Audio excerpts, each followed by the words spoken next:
a la ley y al testimonio. Si no digiere conforme a esto es porque no les ha amanecido. Isaías 8:20. Con estas palabras le damos un cordial saludo a cada uno de nuestros oyentes. Hoy estaremos hablando acerca de un tema muy controvertido en la iglesia adventista. Es un tema con relación a una de las doctrinas de nuestra iglesia, el adventismo del séptimo día, la cual es la deidad o la Trinidad. En los últimos años han salido corrientes antitrinitarias que establecen esta doctrina como de un origen pagano y católico. Se basan en algunos textos de la Biblia para desacreditar la teoría de la Trinidad y vamos a analizar hoy algunos de esos textos y también qué tiene que decir la palabra de Dios. Hay que entender que, como acabo de leer en Isaías, a la ley y al testimonio, solo la palabra de Dios nos puede indicar qué es verdad y qué no es verdad. No podemos usar nuestra opinión porque no hay nada más engañoso que el corazón del hombre. Entonces, vamos a analizar el primer aspecto, la Trinidad de origen pagano. Aunque la Trinidad efectivamente tiene un origen pagano, en términos de que en el paganismo antiguo se utilizaba una idea de tres dioses principales, hay que entender qué tipo de trinidad era el que manejaba. Ellos manejaban una trinidad sexual, era una trinidad en donde había un dios padre, un dios madre, y estos procreaban a un dios mesías o un dios hijo. Tómese por ejemplo Isis, Horus y Set, tómese por ejemplo Baal, Ishtar o Astoret y Tamuz. Estos normalmente tenían una vinculación muy grande con la sexualidad y lo oscuro, lo malo con lo bueno, representado malo por el hombre, bueno por la mujer, y juntos crean una unión que hace la perfección y ese es el Mesías. Entonces, esta idea de Trinidad, aunque sí es cierta y válida que existió en la antigüedad, hay que entender que no tiene ninguna relación con la Trinidad del cristianismo más que en el nombre. Que las dos se llamen Trinidad no significa que sean iguales. Entonces, aunque existió una Trinidad, fue de Padre, Madre e Hijo. Pero la Trinidad cristiana establece un único Dios que tiene tres personas en ese único Dios. Y cada uno con un rango diferente. Así como en un solo ser puede haber tres partes muy principales en el cuerpo, un cerebro, un corazón y demás. Este Dios como tal es dividido en tres personas completamente ajenas una de la otra, pero con el mismo rango de divinidad, en pocas palabras con el mismo poder, aunque sometido uno con relación a otro por propia decisión. Eso es lo que establece la Trinidad. No estamos diciendo si es así o no, vamos a analizar si es o no es. Entonces, analicemos la Trinidad católica, ya que la Trinidad pagana realmente no tiene ningún peso en esto. La Trinidad católica fue establecida en el Concilio de Nicea del año 381. En este concilio se declaró que el Espíritu Santo era persona divina. En pocas palabras, se colocó en el rango de persona de la divinidad. Y también se estableció que la Trinidad, como tres personas en la deidad, en la única deidad, fuese aceptado como doctrina base de lo que en ese entonces era la formación del catolicismo. Como esto nació en un concilio católico, muchos tienden a temer y a decir que tiene un origen satánico, pero hay que entender en qué periodo de la iglesia fue que se llevó a cabo esto. Si nosotros nos vamos a Apocalipsis, y les pido que por favor busquen sus Biblias, Apocalipsis. En el libro de Apocalipsis viene la lista de 7 iglesias, cada una con relación a tiempos preestablecidos, de la evolución de la iglesia hasta el final de los tiempos, desde el tiempo de los apóstoles hasta la venida de Cristo. Este concilio sucedió en el año 381. Eso nos colocaría entre la iglesia que está del 313, que fue el decreto de Milán, al 538, que fue el nacimiento del cuerno pequeño como tal, por parte de Clodoveo, un emperador franco, que colocó a la iglesia católica en el pináculo del poderío. Esta iglesia fue Pérgamo. La iglesia de Pérgamo es la que, según la interpretación profética de la iglesia adventista del séptimo día, la cual todo adventista valida, es la en la que sucedió este concilio de Nicea. Si ustedes me acompañan al capítulo 2 de Apocalipsis, versículo 13, oirán a Dios decir lo siguiente: sobre Pérgamo, yo conozco tus obras, y dónde habitas, donde está el trono de Satanás. Efectivamente, en Pérgamo había una gran perversión y había existido gran perversión, y de la misma forma históricamente esa iglesia se estaba pervirtiendo enormemente, habían entronado a Satanás hasta cierto punto, pero dice: pero retienes mi nombre y no has negado mi fe, ni aun en los días en que Antipas, mi testigo fiel, fue muerto entre vosotros donde habita Satanás. Entonces Dios declara sobre Pérgamo que aunque estaba el trono de Satanás y había una gran perversión, no habían negado su fe. La fe de Jesucristo es la palabra de Dios, es el testimonio de Cristo, esa es la paciencia de los santos, estamos hablando de su palabra. Significa que en tiempo de Pérgamo, en el tiempo que corresponde a la iglesia de Pérgamo, del 313 aproximadamente al 538, en el que sucedió este concilio de Nicea, todavía existía un fuerte apegamiento a la fe y la creencia correcta, según la profecía, no según nuestra opinión, según la profecía, de la doctrina de Dios, de la doctrina buena. Entonces eso declara que aunque se haya dado en un concilio tal declaración de la Trinidad, no necesariamente porque haya sido de origen del nacimiento de la Iglesia Católica, deba de ser malo. Dios declara que en esa iglesia todavía no había sido pervertida, sino que fue hasta la siguiente iglesia, o sea, en el 538 en adelante, cuando se pervirtió completamente por culpa de que aparece esta Jezabel, que ya es la Iglesia Católica como tal. Entonces, hay que entender que nosotros solo podemos tener la palabra de Dios como base. No podemos, por simples apariencias, por nombres, porque esto se llame Trinidad, establecer que es lo mismo que la Trinidad católica. Los católicos sí poseen una Trinidad, efectivamente, en la actualidad, y la acreditan como el Padre, Hijo y Espíritu Santo. Pero eso solamente es en un hablar. Realmente, si ustedes analizan la doctrina católica, se darán cuenta que poseen la misma Trinidad pagana, donde había un Dios hombre, Dios mujer y Dios hijo. De igual forma, la Madonna antigua, la antigua Ishtar o Ashtoret, fue cambiada por la Madonna moderna, que sería María. Y el Dios Padre quedó como el Padre, y el Dios Hijo, o sea, Tamuz o demás dioses falsos, mesías falsos, fue reemplazado por la visión de Jesucristo, en una forma tergiversada. Esto es muy común de la Iglesia Católica. La Iglesia Católica normalmente dice algo, pero no significa que su práctica sea conforme a lo que dice. La palabra de Dios dice que Satanás es padre de toda mentira. No es nada raro de esperarse que la Iglesia Católica sea igual a su padre, dado que nosotros tomamos que la Iglesia Católica es el anticristo. Entonces, un ejemplo claro de esto sería que el anticristo es aquel que dice que Cristo no vino en carne. Si ustedes analizan la doctrina católica, se darán cuenta que en ningún lado dice que Cristo no vino en carne. Dicen todo lo contrario. Pero si ustedes analizan los frutos de ella, o sea, lo que dicen entre dientes, su doctrina exotérica, lo que ellos manejan en la parte interna, en su núcleo, se darán cuenta que Jesucristo, al ser hijo de María, que era inmaculada, según la visión católica, Él no es un hombre cualquiera, Él no es un humano como nosotros según la perspectiva católica. Por tanto, no vino en carne, no vino como nosotros. Es a eso a lo que se refiere el texto. Entonces hay que tener cuidado con esa mala maña que tenemos de que si el diablo dice algo, automáticamente ese algo tiene que ser malo. El diablo citó las escrituras y debo decir que las citó correctamente. Lo que pasa es que la forma en la que lo expresó y el contexto en el que lo hizo para atentar a Jesucristo fue engañoso, fue mentira, pero la cita fue correcta. Hitler pudo haber dicho verdades, pero no por eso va a dejar de ser malo, y una persona buena puede decir cosas malas y no por eso va a dejar de ser buena. Hay que analizar lo que dice. En este caso, la Trinidad católica es Padre, Madre e Hijo. No tiene nada que ver con la Trinidad adventista, en la que consideramos tres divinidades distintas, tres personas distintas en una sola deidad. Por eso lo llamamos deidad. Habiendo dicho eso, vamos a basarnos en las, valga la redundancia, bases más fuertes que tiene la idea antitrinitaria. La idea antitrinitaria establece que Jesucristo no tiene un rango igual que el de Dios. Dios es eterno, ha existido desde el Dios Padre, ha existido desde el tiempo y el tiempo antes de que el tiempo fuese tiempo. Antes de que todo existiera, Él ya era. Pero los antitrinitarios dicen que Cristo fue de alguna forma engendrado por el Dios Padre y que por esto es el Hijo.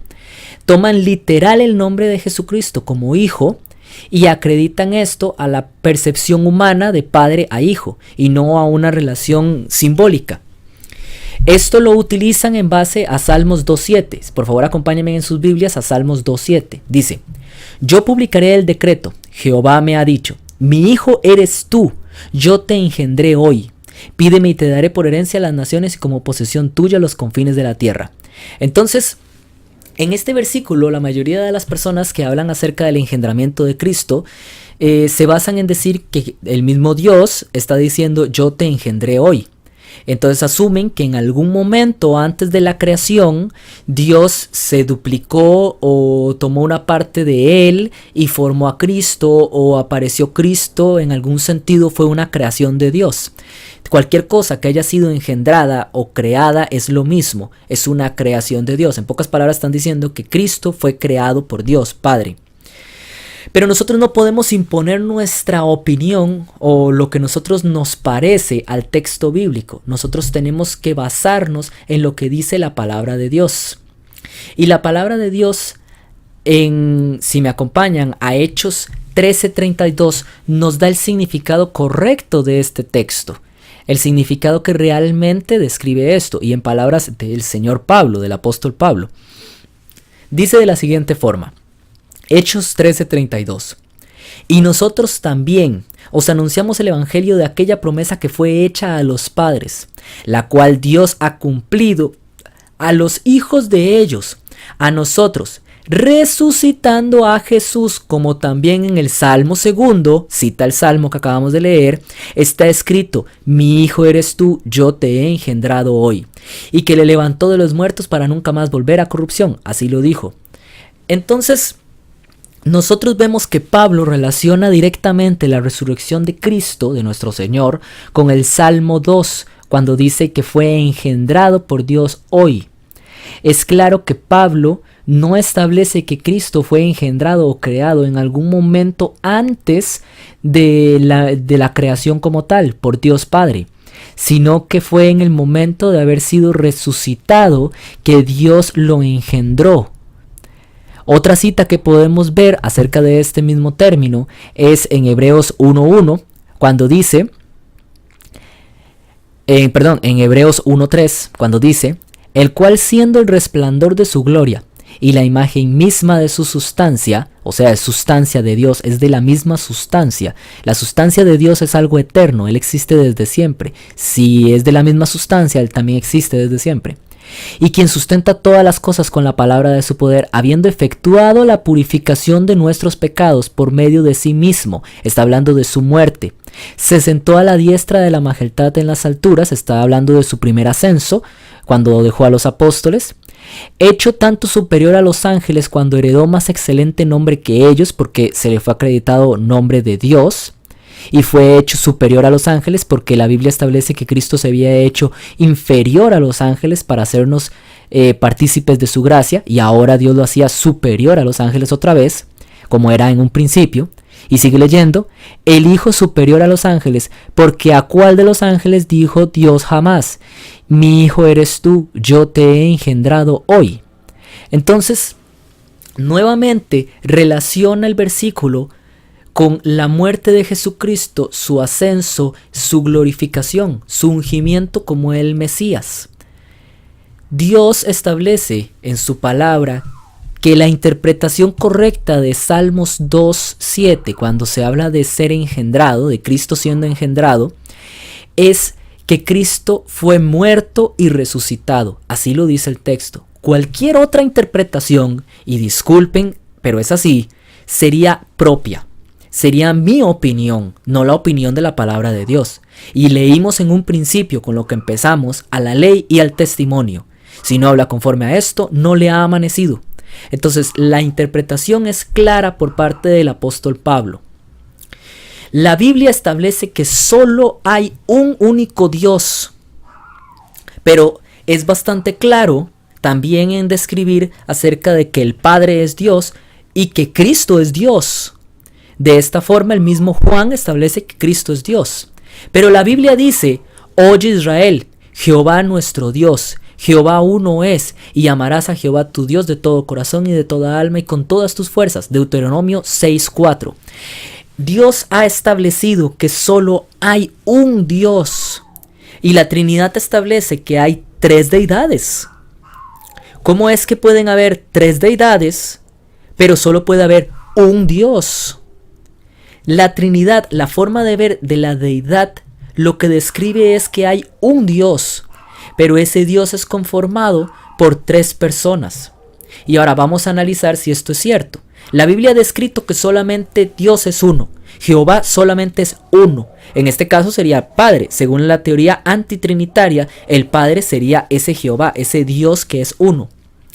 Pero si ustedes analizan por ejemplo, Mateo 4:10, Jesucristo cita a Moisés diciendo: entonces Jesús le dijo: vete, Satanás, porque escrito está: al Señor tu Dios adorarás y solo a Él servirás. Mateo 4:10. Solo Jehová, solo Dios es digno de adoración. Solo se puede adorar a Dios. Y la Biblia me dice que solamente hay un Dios. Pero el problema que tenemos es que encontramos versículos, por ejemplo, Mateo 28:9, en el que dice: he aquí Jesús le salió al encuentro diciendo: salve. Y ellas, acercándose, abrazaron sus pies y le adoraron.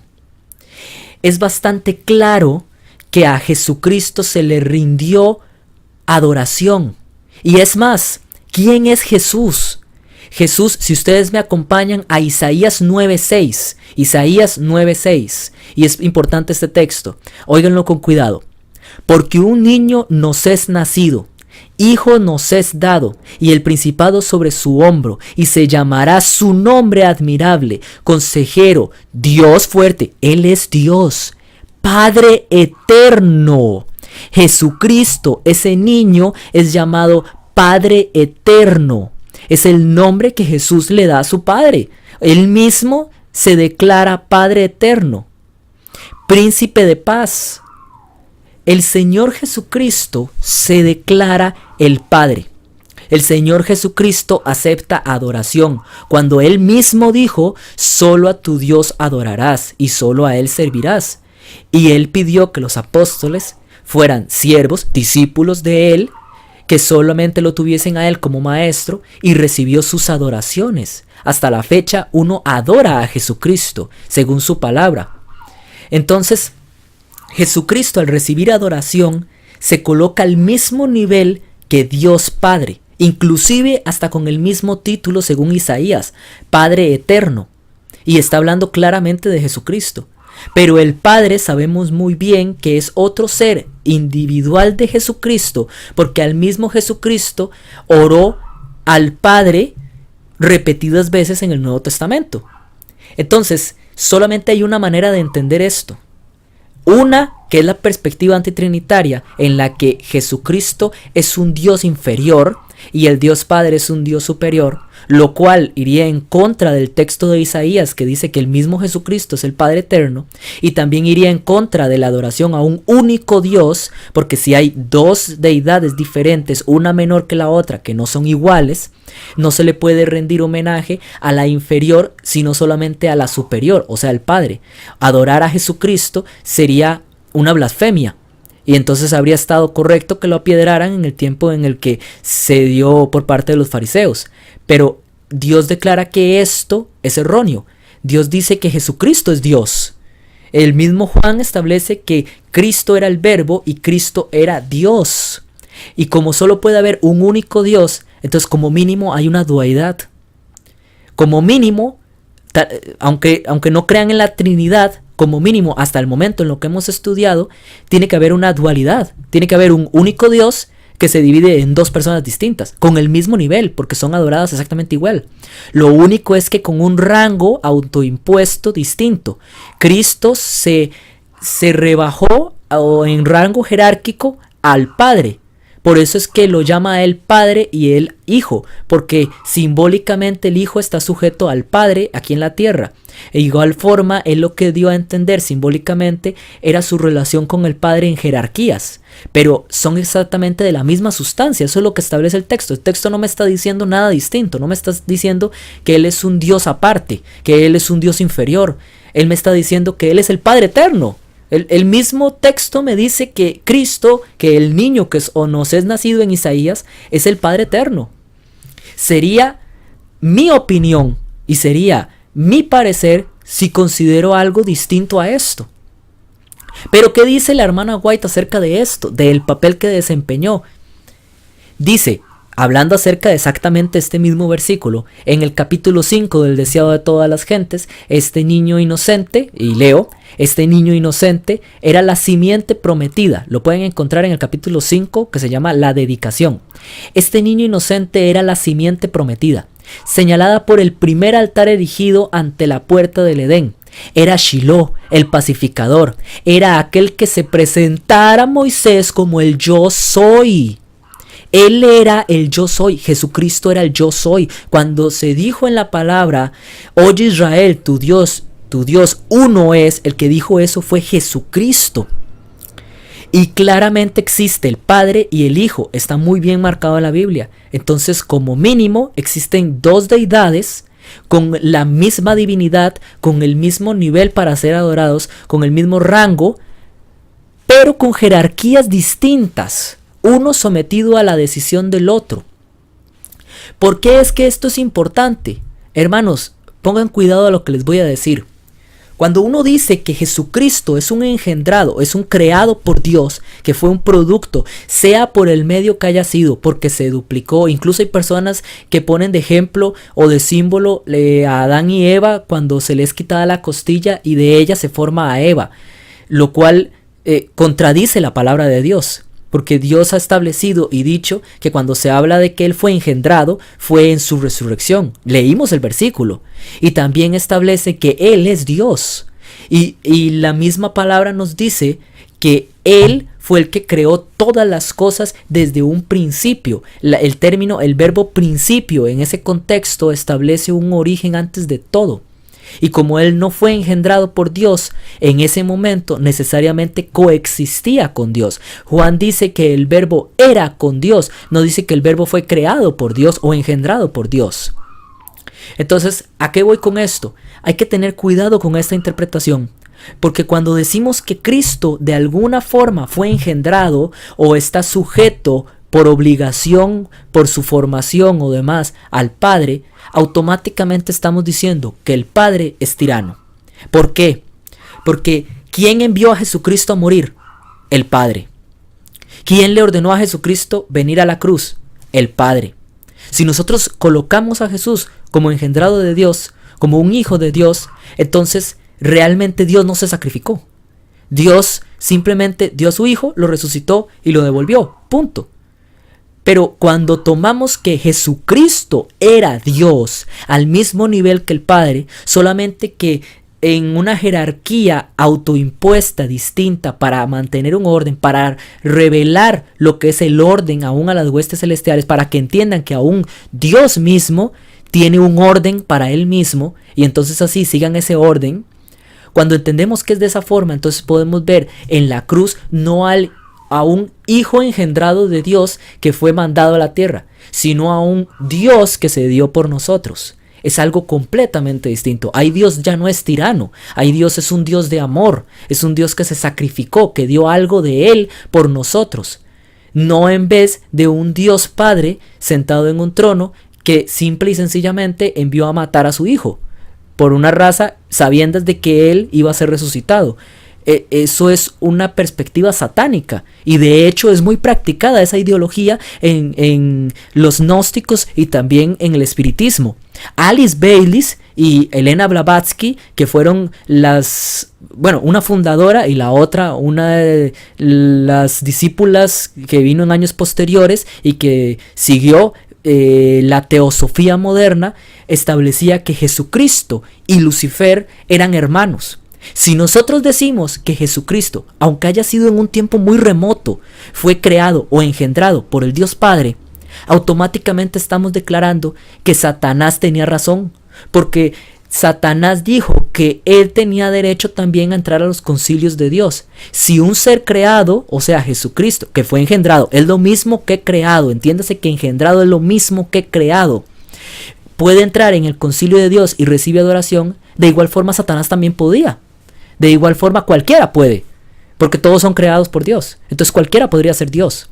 Eso es lo que enseña el panteísmo, eso es lo que enseña el budismo, eso es lo que enseñan todas las religiones paganas, y eso es lo que enseña el luciferianismo, la adoración a Lucifer, donde Lucifer y Jesucristo, según ellos, son hermanos espirituales, porque ambos fueron creados por Dios. Entonces automáticamente estamos dándole la razón a Satanás. Pero cuando decimos que Jesucristo era Dios, que Él en sí mismo era Dios, que es lo que nos dice el texto en sí mismo, porque Pablo da una interpretación del texto y no podemos salirnos de la interpretación que da Pablo acerca de la resurrección de Jesucristo como el engendramiento de Él, entonces podemos entender que Cristo era Dios y siempre fue Dios igual que el Padre. De hecho, Él mismo es el Padre eterno, así lo dice Isaías. Y es palabra de Dios, es testimonio y es la palabra. Entonces, analicemos ahora otro punto que es la otra parte de la Trinidad, el Espíritu Santo. Los antitrinitarios establecen que el Espíritu Santo es una fuerza, es una emanación de Dios, es la vida que sale de Dios, es un espíritu de Dios, espíritu de Jesucristo, y esto lo basan en muchas citas que se encuentran efectivamente en simbolismos donde Cristo sopla su espíritu, o donde se dice que el espíritu de Dios descendió, o que el espíritu de Jesús descendió, y siempre se dice el espíritu de Jesús, el espíritu de Dios, y algunas veces sí el Espíritu Santo. Entonces ellos, basándose en esto, establecen que es una fuerza o una emanencia de Dios. Me parece sorprendente pensar que un adventista puede llegar a considerar que entonces los testigos de Jehová han tenido la razón por todos estos años y nosotros hemos estado equivocados. Para ese caso, entonces hubiésemos guardado el sábado en una iglesia de testigos de Jehová. Pero vamos al texto y analicemos qué tiene que decir el texto bíblico con respecto al Espíritu Santo. Por favor, acompáñenme a Ezequiel 8.2. Ezequiel 8.2 dice de la siguiente forma: y miré, y he aquí una figura que parecía de hombre, desde sus lomos para abajo fuego, y desde sus lomos para arriba parecía resplandor, el aspecto de bronce refulgente, y aquella figura extendió la mano y me tomó por las guadejas de mi cabeza. Aquí está hablando de Dios. Él lo que está viendo es Dios. Ese es el símbolo cuando se describe a Dios. Muchos entienden que este es Jesucristo o que es el Padre, pero veamos qué es lo que tiene que decir. Dice que y aquella figura extendió la mano y me tomó por las guadejas de mi cabeza. ¿Cuál? La figura que acaba de ver, que tiene forma de hombre. Y el Espíritu me alzó entre el cielo y la tierra y me llevó en visión de Dios a Jerusalén. Les hago la pregunta: ¿quién fue el que tomó por las guadejas a Ezequiel? Pues la figura que vio. Y esa figura que vio él la relaciona directamente con el Espíritu. ¿Quién lo alzó de las guadejas? La figura. ¿Y quién era? El Espíritu. ¿Cuál Espíritu? ¿Era la emanación de Dios? No. Era el Espíritu, así lo describe, así lo llama, meramente el Espíritu. Si ustedes analizan el texto, lo que está diciendo Ezequiel es que él vio una apariencia de hombre, que era divino, que era Dios, y luego él se lo toma y lo lleva a otro lugar, tomándolo de las guadejas, y él dice que era el Espíritu. Él no dice que era el Hijo, ni que era el ángel del pacto, ni que era el Padre, él dice que era el Espíritu. No dice que lo llevó en espíritu. Así no dice el texto. Busquen, si con todo placer pueden agarrar y buscar un interlineal en Ezequiel 8.2 y analizar el texto. Ahí lo que dice es que fue el Espíritu el que lo llevó. No en el Espíritu, sino el Espíritu. Esa figura era el Espíritu. Si ustedes van y analizan en el Apocalipsis y en el santuario de Dios cómo estaban colocados los muebles, se ven claramente el trono de Dios ahí, los tronos de Dios. El trono de Dios principal, que es el que establece la ley, el juicio y el gobierno, es el arca del pacto. En ella estaba la ley de Dios. Pero el trono de Jesucristo, siendo el arca, el trono del Padre, el trono de Jesucristo era la mesa de panes. Por eso es que Él es el pan que descendió a la tierra. En esa mesa de panes había vino sin fermentar y pan, que era pan sin levadura, símbolo de Jesucristo, ambos. Pero existían otros dos muebles dentro de todo el santuario, y ambos, todos los adventistas estaremos de acuerdo de que el santuario de Dios es algo muy importante de entender en nuestra ideología. Entonces, y en la creencia como tal, en la misma palabra de Dios. Estos dos muebles es necesario saber qué son. El incensario, Dios lo establece directamente con las oraciones de los santos y con la intercesión de Jesucristo en el santuario. Pero el candelabro, la menora, como se llama, esta era un símbolo del Espíritu Santo y de la iglesia de Dios, donde mora el Espíritu Santo. El Espíritu Santo era representado por el aceite y el fuego de esa menora y por la luz que emanaba. Era el trono del Espíritu Santo. Ese no era el trono de Jesús. Ese no era un lugar que ocupaba Jesús y tampoco era un lugar que ocupaba el Padre. Ese es un lugar aparte. ¿De quién? Del Espíritu Santo.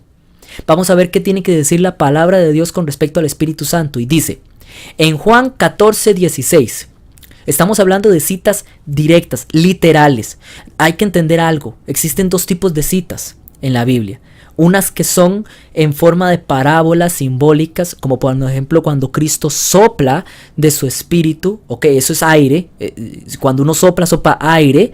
El espíritu sí, en el griego era neuma, sí, porque los ángeles, por ejemplo, son neuma, son espíritu, es aire.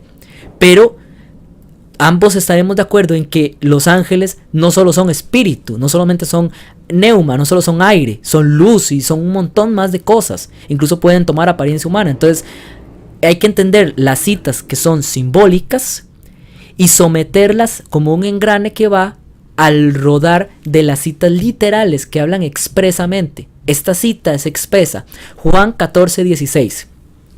Y yo rogaré al Padre, y os daré otro consolador, para que esté con vosotros para siempre, el Espíritu de verdad.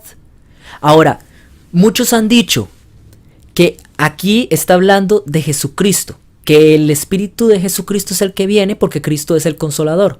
Pero si ustedes lo van y lo investigan hasta en una interlineal, o si buscan el griego antiguo, o si lo buscan busquen en las páginas web de Biblia paralela, ahí vienen interlineales muy buenos y viene la concordancia Strong y vienen muchas otras. La palabra otro viene ahí. Otro consolador, no el mismo consolador, no es Jesucristo, por una simple razón. Jesucristo dijo, y yo volveré. Y su regreso todavía no se ha dado. Nosotros esperamos su regreso, su segunda venida.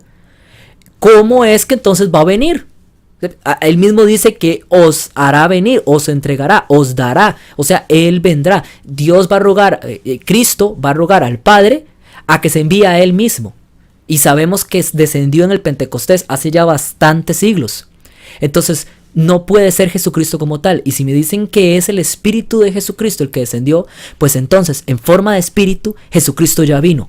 Son igual que los testigos de Jehová. Exactamente lo mismo. Entonces Jesucristo ya vino. ¿Me entienden?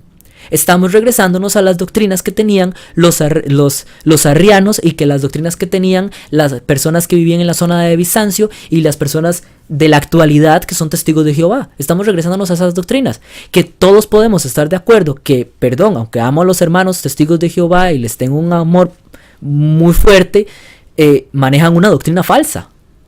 Y no podemos creer que esa doctrina se nos haya escapado durante ya va casi 100 años y más y pico, 100 y pico de años de la fundación de la Iglesia Adventista del Séptimo Día. Y la Biblia nos dice que Él dará otro consolador. Los trinitarios siempre dicen, muéstrenme dónde está el Espíritu Santo después de la venida de Jesucristo. Después de los 1000 años, ¿dónde está? Bueno, es que no sale en Apocalipsis, en el santuario, en ningún lado, porque la obra del Espíritu Santo es en la tierra. La obra del Espíritu Santo es aquí con nosotros. Por eso es que es representada por el candelero. Por eso es que la iglesia es representada por los 100 candelebros que están por donde Jesús camina. Esos candeleros son símbolo también del Espíritu Santo, porque su obra es por nosotros aquí en la tierra. Por eso es que cuando el apóstol Juan dice que la iglesia clama que Cristo venga, el Espíritu también clama que venga. ¿Cómo es que el Espíritu va a clamar que venga si el Espíritu es en sí mismo Él? Entonces Él mismo está diciendo que venga. Es algo irracional, perdónenme, es que esto ya es caer en fábulas. Se meten a estudiar cosas hasta intentar descubrir algo nuevo y terminan creyendo fábulas. Vean, acompáñenme todos, por favor. Acompáñenme todos a, bueno, si tienen a mano, el deseado de todas las gentes, página 622, si la tienen a mano. Si no, yo se los voy a leer. Dice: desde el mismo momento en el que el plan de salvación se puso en vigencia, nuestro planeta se convirtió en el centro de operaciones del Espíritu Santo. Antes de esto, el Espíritu Santo había estado en el mundo. Desde el mismo principio de la obra de la redención había estado moviendo los corazones humanos. Página 622. El texto bíblico, la Biblia, como empieza, es hablando de Dios creando todo. Y dice que entre las aguas se movía el Espíritu. Lo primero que hace es mencionar al Espíritu Santo. Y lo último que hace es mencionar al Espíritu Santo que dice que Cristo venga. Si ustedes analizan, la hermana White está declarando que el Espíritu Santo tiene su centro de operaciones en la tierra. Por eso es que ustedes no van a encontrar en el santuario, en la perspectiva de Apocalipsis del santuario, por ningún lado, en ninguna parte, van a encontrar al Espíritu Santo. Porque el Espíritu Santo está aquí. Pero si ustedes se van al mensaje de cada una de las iglesias, al final de cada una de las iglesias dice: oigan lo que dice el Espíritu. Entonces, ¿quién está hablando? El Espíritu es el que le está hablando a las iglesias. No le está hablando Jesús, no le está hablando el Padre, porque ellos tienen una obra en el cielo, que es para interceder por nosotros y para solucionar el problema del pecado. Pero el Espíritu Santo, como dice la hermana White, tiene el centro de operaciones aquí en la tierra para mover los corazones humanos. Es la obra del Espíritu Santo. Dice, por ejemplo, en la página 625 del mismo libro, Deseado de todas las gentes: el Salvador vino para glorificar al Padre, demostrando su amor. Se revelan las dos personas, Jesús y el Padre. Uno gloria al otro, porque Cristo dice que si yo me glorío a mí mismo, de nada sirve. Y continúa diciendo: así el Espíritu iba a gloriar a Cristo, revelando su gracia al mundo. Disculpen, si el Espíritu gloria a Cristo y es el Espíritu de Cristo, pues entonces Cristo se está gloriando a sí mismo. ¿Sí me entienden? Tiene que ser una persona distinta. Y esto según la hermana White. Y existen citas mucho más fuertes que vamos a leer un poco más adelante acerca de eso. Vean, hay un montón de gente que dice que la hermana White era antitrinitaria. Pero un montón. Y citan un montón de citas de la hermana White, casi que las ponen en tira acerca de cómo Cristo soplaba el Espíritu, o mencionan el Espíritu de Cristo, el Espíritu de Dios, el Espíritu del Padre. Y como el Santo Espíritu de Dios no se puso un nombre como tal, entonces automáticamente acreditan que es el Espíritu, una emanación que sale de Dios. Eso es lo mismo que creía Kellogg's. Kellogg's dijo en una forma simbólica que había como una botita y de la botita salían otras botitas y esas botitas se repartían por todos lados. Era una idea de cómo el Espíritu Santo entraba en cada una de las personas y entonces automáticamente tenían algo de divino dentro de ellos. O sea, en sí mismos ellos eran Dios, porque el Espíritu Santo era una emanación que cubría todo. Es lo mismo que están creyendo, eso es panteísmo, hermanos. Eso no es cristianismo.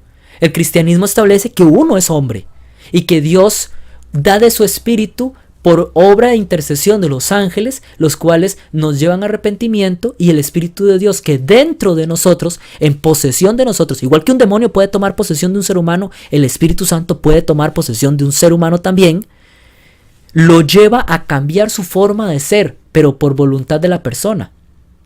Vean, voy a citarle escritos de la hermana White que hablan acerca de esto, y son citas literales, no son citas simbólicas, porque el antitrinitarismo, las personas que practican el antitrinitarismo y lo enseñan, siempre citan textos que, son abstractos, siempre se pueden interpretar en muchas formas.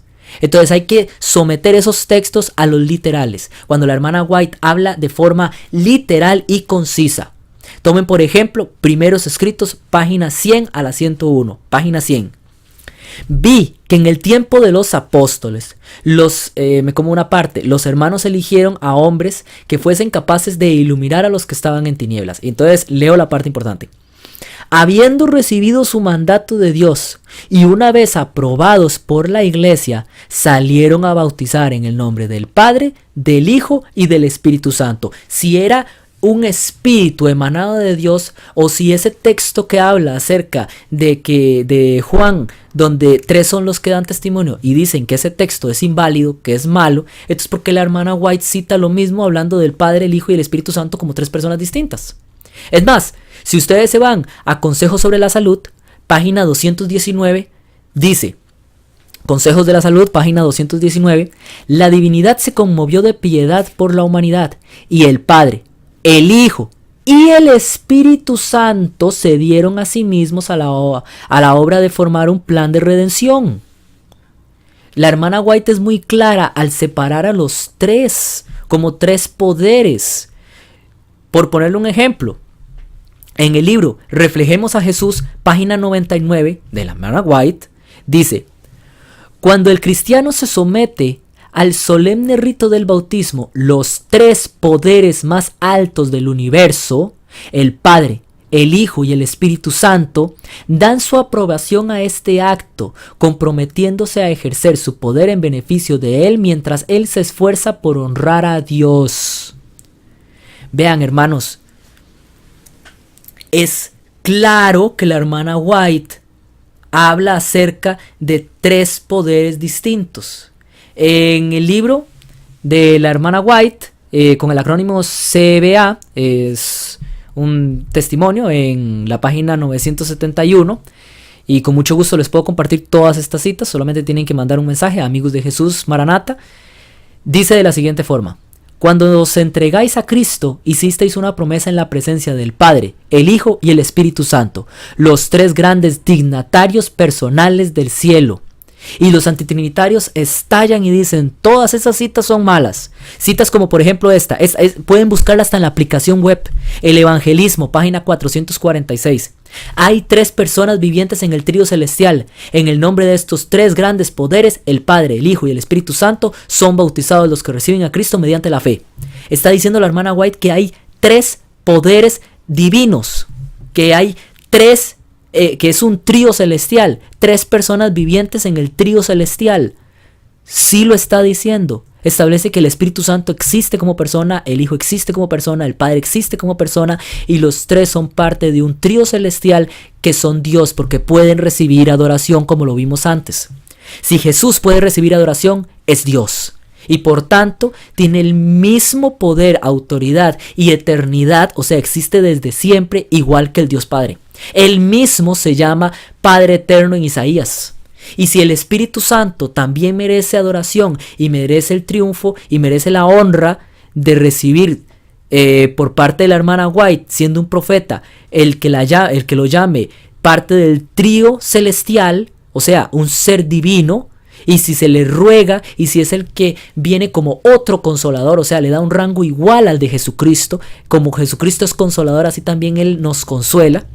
Entonces, ¿cómo es que vamos a seguir negando que el Espíritu Santo es persona? Es más, el mismo Ezequiel, como leímos antes, nos describe cómo es el Espíritu Santo, que es un ser como tal. Más aún, si ustedes van a Apocalipsis, se van a dar cuenta que, vean, es que Satanás es un copión. A Satanás le encanta estar copiando las cosas de Dios. Él quiere venir como Dios, él quiere ser un Mesías, él hasta en las religiones paganas ha hecho Mesías falsos, él quiere ser el sol de justicia y por eso es que adoran al sol, él quiere recibir adoración, él siempre quiere igualar a Jesús. Si ustedes se van a Apocalipsis, en Apocalipsis 16:13, van a ver donde dice: y vi salir de la boca del dragón, de la boca de la bestia y de la boca del falso profeta a 3 espíritus inmundos semejantes a ranas. Vean, son 3 espíritus de las tres fuerzas de la bestia, que es el poder político, del dragón, que es el mismo Satanás, y del falso profeta, que es la parte espiritual, son la Trinidad satánica. O sea, hasta el diablo quiere imitar tanto que hasta imita a la Trinidad hasta este nivel. Y nosotros somos tan ciegos y tan cerrados que no vemos que hasta Satanás quiere imitar a Dios en eso. Que la Trinidad mala, la Trinidad de la cual deberíamos estar hablando en contra, la Trinidad de la cual deberíamos estar peleando, es la misma que peleaban los protestantes del tiempo de antes y la hermana White y los adventistas y los pioneros. Muchos dicen que los pioneros eran antitrinitarios, y les digo que sí, habían un montón de pioneros antitrinitarios. Es más, les digo un cuento, les digo una historia. Ustedes sabían que la hermana White no aceptó a primeras y buenas el sábado. De hecho, la hermana White llegó y el pastor Bates le habló acerca del sábado y ella lo consideró como algo bueno, pero que no era tan importante. Se durmió y Dios la hizo tener una visión donde vio el cuarto mandamiento resplandecer más que los demás. Y entonces por eso guardó el sábado, pero así por buenas y primeras no. Es más, James White, ustedes sabían que no aceptaba la justificación por fe, no la entendía. Él decía que las obras tenían que ver, que había que tener obras bajo la ley para poder ser salvo, que no solo bastaba con la justificación de Cristo. Y rechazó el mensaje de John C. Waggoner. Y él fue uno junto con Urias Smith que se opuso a ese mensaje, aunque la misma esposa que él sabía que era profeta andaba diciendo que era mensaje de Dios. Vean, hermanos, los pioneros no eran profetas.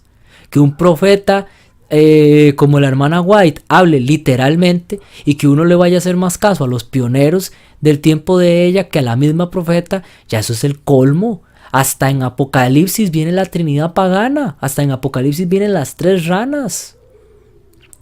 Y por cierto, la cita de las tres personas de la dignidad viene en el comentario adventista, pero la hermana White habla claramente acerca de las tres personas de la divinidad, del trío celestial. ¿Cómo es posible que vamos a poner a los pioneros antes que a la hermana White? ¿O cómo es posible que no vamos a reconocer ni aún lo que dice la escritura de Satanás intentando imitar a la falsa Trinidad, a la Trinidad, haciendo su propia Trinidad falsa? Esa es la Trinidad contra la que tenemos que pelear, contra el dragón, la bestia y el falso profeta, no contra la iglesia. Nunca yo vi un mensaje de la hermana White que dijera que había que oponerse a la misma iglesia. Hay que ir en contra de lo que se oponga a la palabra de Dios. Y dígame, ¿en qué parte de la palabra de Dios dice que no hay que honrar a Cristo como Dios? O dígame, ¿en qué parte de la palabra de Dios me dice un solo versículo que el Espíritu Santo literal no es Dios? Cuando yo les acabo de mostrar versículos que hasta lo describen en Ezequiel con fulgor y gloria de Dios.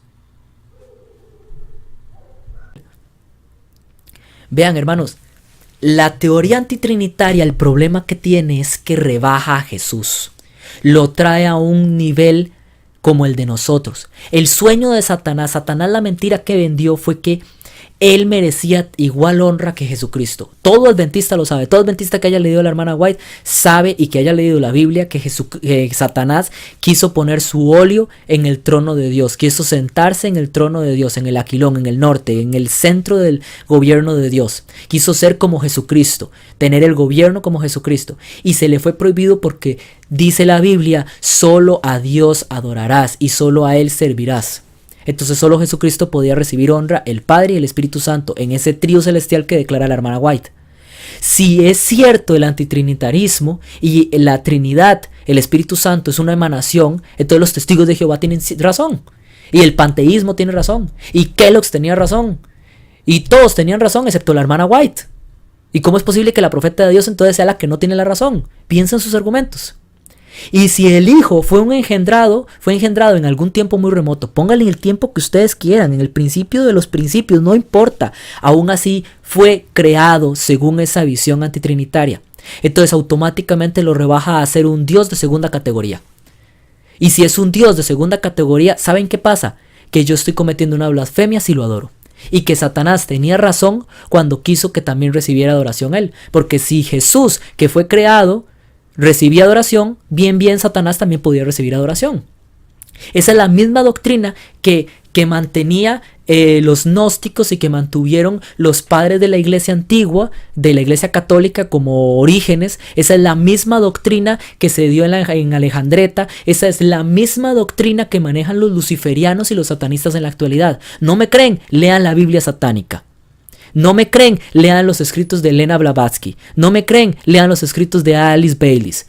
Todos ellos establecen que Jesús y Lucifer son hermanos. Y si uno dice que Jesús fue creado por Dios, entonces son hermanos espirituales. Jesús es nuestro hermano porque se hizo, Él mismo se hizo. La palabra hacer, se forjó, se engendró, se hizo hombre como nosotros. Se hizo sufriente como nosotros y murió y resucitó, así como nosotros también vamos a resucitar.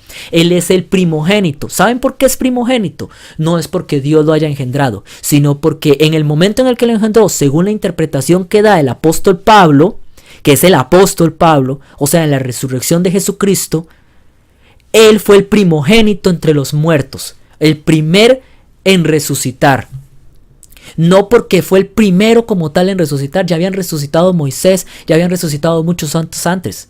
Pero las resurrecciones de ellos dependían de la resurrección de Jesucristo. La hermana White claramente, cuando se habla en Patriarcas y Profetas acerca de la resurrección de Moisés, o también cuando se habla de la misma resurrección de Jesucristo como primogénito de Dios, establece que hasta que Él resucitó, todos los otros que habían resucitado antes de Él y después de Él tenían certeza de resurrección.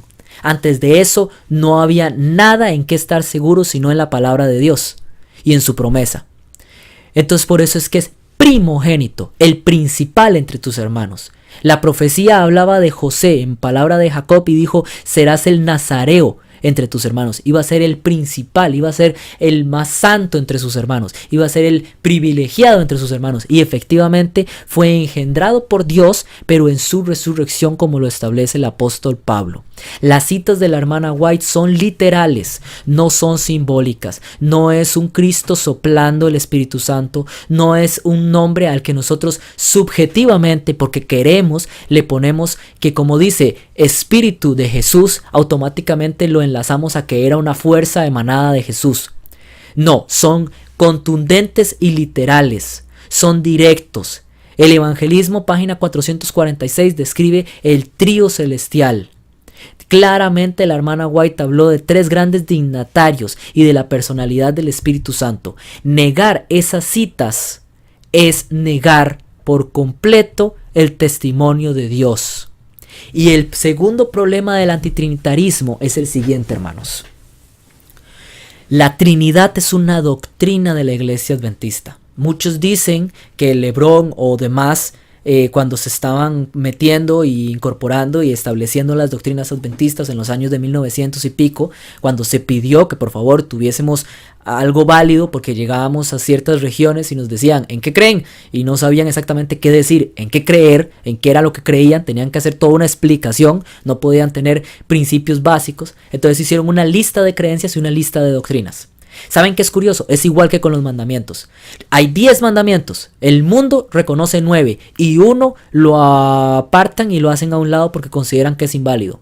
Existen 28 doctrinas y existen 6 creencias. Todas son válidas, excepto una, la que habla de la deidad y del Espíritu Santo.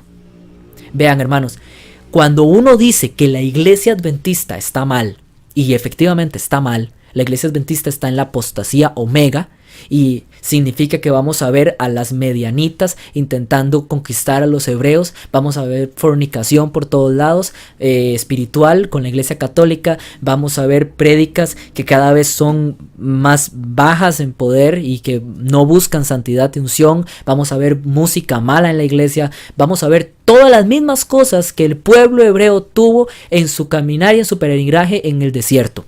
Dígame en una sola vez en la que el pueblo hebreo haya estado perfectamente con Dios durante su peregrinaje en el desierto. Nunca. Sí, siempre estaban metiendo la pata. Se arrepentían un día, el día siguiente ya metían la pata y otra vez volvían a pecar.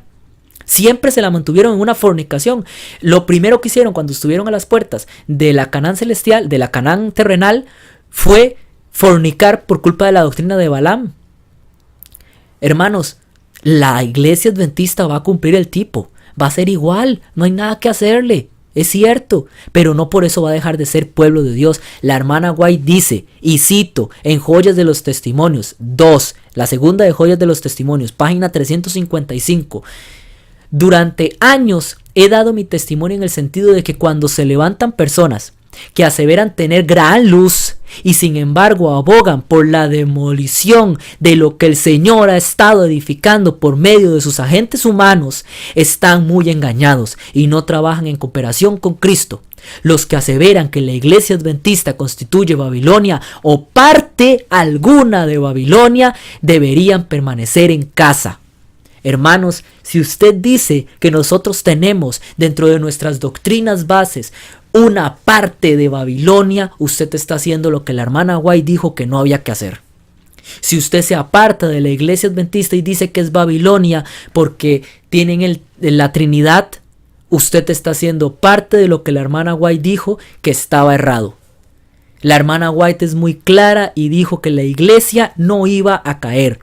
Joyas de los Testimonios, tomo 2, página 355, sigue diciendo: aunque existen males en la iglesia y los habrá hasta el fin del mundo, la iglesia ha de ser en estos postreros días luz para un pueblo que está contaminado y desmoralizado por el pecado. La iglesia debilitada y deficiente que necesita ser reprendida, amonestada y aconsejada es el único objeto de esta tierra al cual Cristo concede su consideración suprema.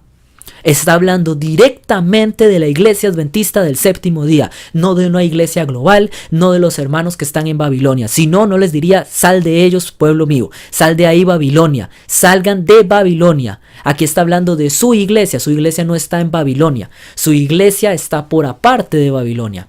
La doctrina de los israelitas durante el desierto fue perfecta, no tenía un solo fallo, era lo que Dios había llevado a hacer. Ahora, la forma de actuar de los príncipes, la forma de actuar del pueblo, los pecados en los que incurrieron era algo aparte.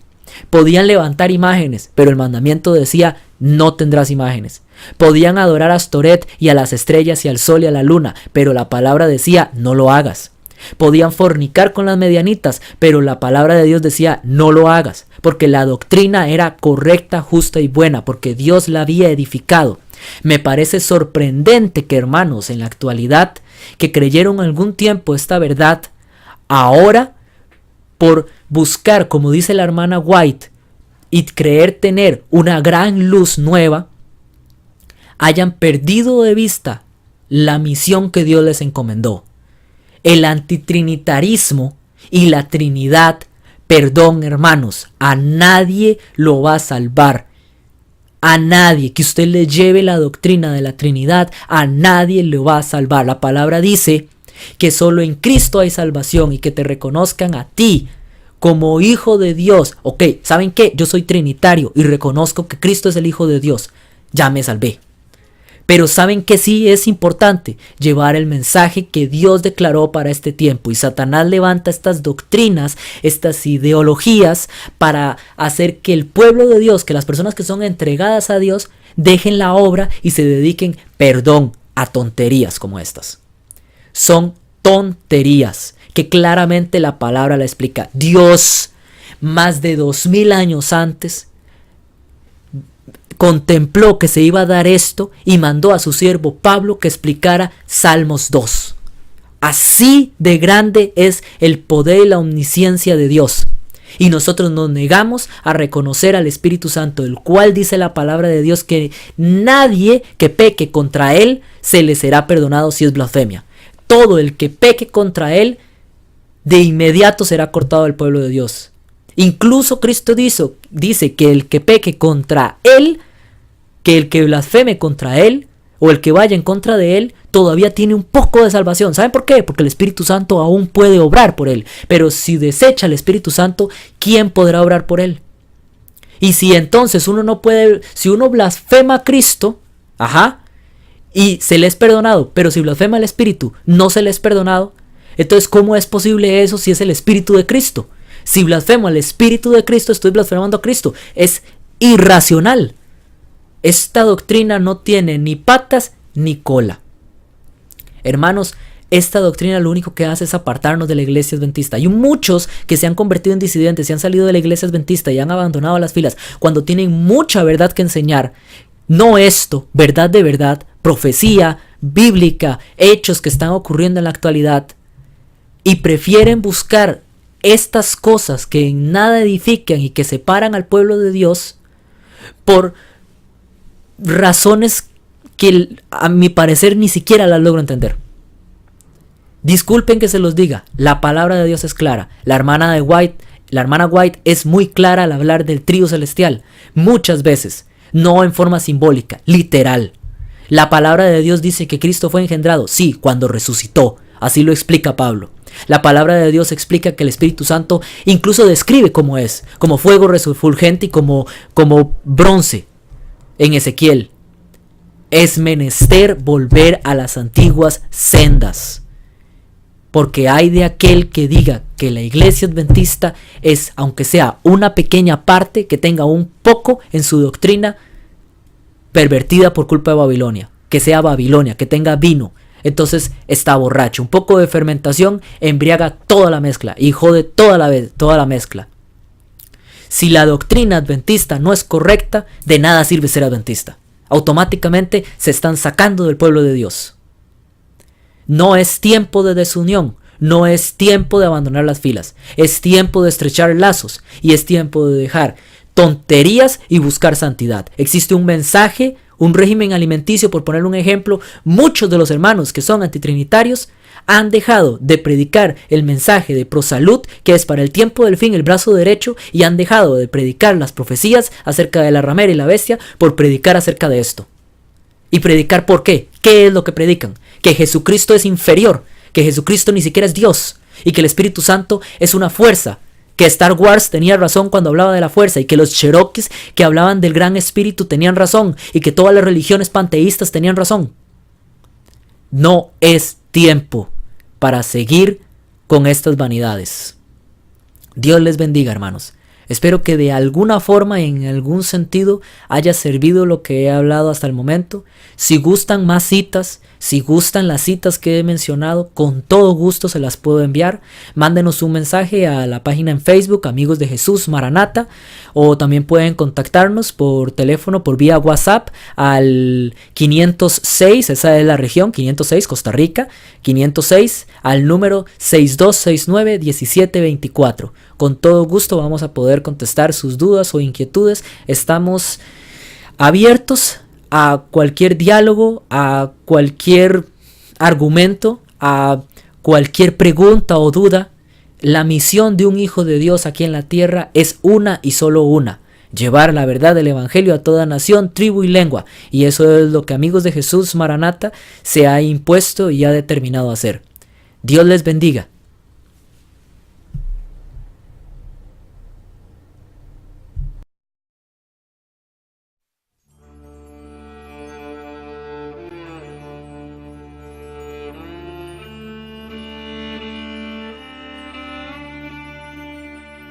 La ley es buena, la ley de amor, y está escrita por el dedo de Dios.